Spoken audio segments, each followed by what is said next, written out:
All right, this is pretty cool. This contract, because it is a contract, with the University Medical School, it's called a SPA, it's an agreement, is that we'll fund this work until the cause of Alzheimer's is determined.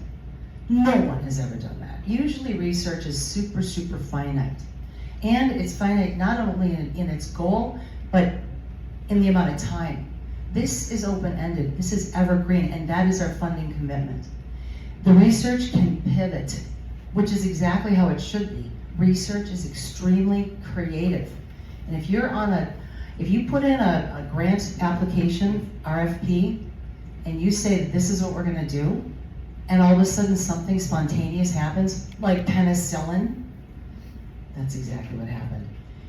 You can't pivot. You put it in a conclusion, and you wait and pray for somebody to pick it up. Well, we said no.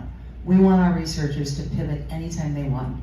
Our scientific committee is on that. We've already pivoted once, so I can see we'll pivot again. And we cover all F&A. My family covers all F&A. Right now, a lot of the research too. But we have made a commitment that if anybody donates, anybody gives us grants, why should they cover anything outside of the research that they want to fund? So we did that. This is unprecedented. Go ahead. Oh, Louisville, Kentucky, Boston, Massachusetts, Rochester, Minnesota, Stanford, California, Great Britain. What do they all have in common? They all know about us, and they all want a piece. Either they wanted my dad's brain, or they wanted parts of my dad's brain, and they don't have it. We kept it at the University of Minnesota. We want everything to happen here. Go ahead. All right, these are our strategic growth goals for up till 2030, and this is to satisfy the lab's goal of human trial. That's what we're expecting by 2030. What is it now? 2026. Go ahead. By December 31st, next year, we'll be at a $500,000 funding for research. We're actually starting the conversation with the dental school, because you'll find out the overlap between periodontal disease and Alzheimer's disease is too close, too big to not investigate. So we're bringing them in, and we're gonna add another lab into our funding strategy.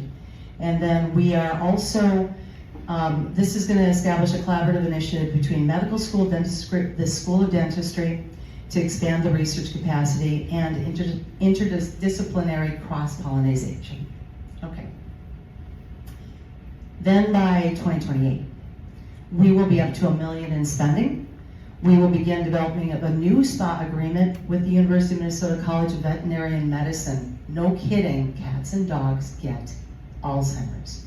So why wouldn't we, prior to human trial, work with an animal that is closer to human than a rodent?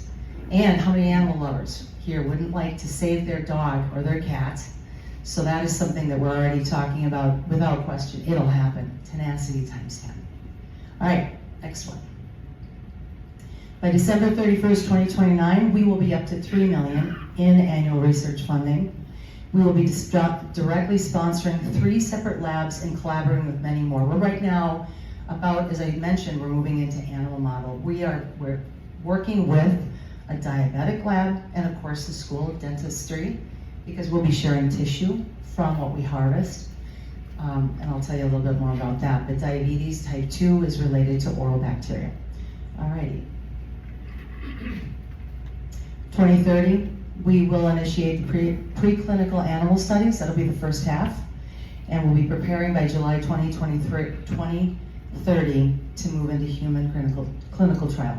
Now these are projections, right? And we're potentially going to pivot. But this is what is our roadmap for right now. Go ahead. All right, let's step back. We are not a one SKU wonder. We do 3 things.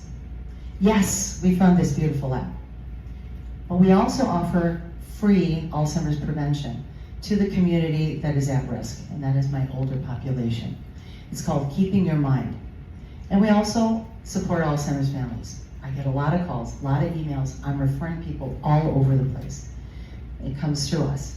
Okay, go ahead.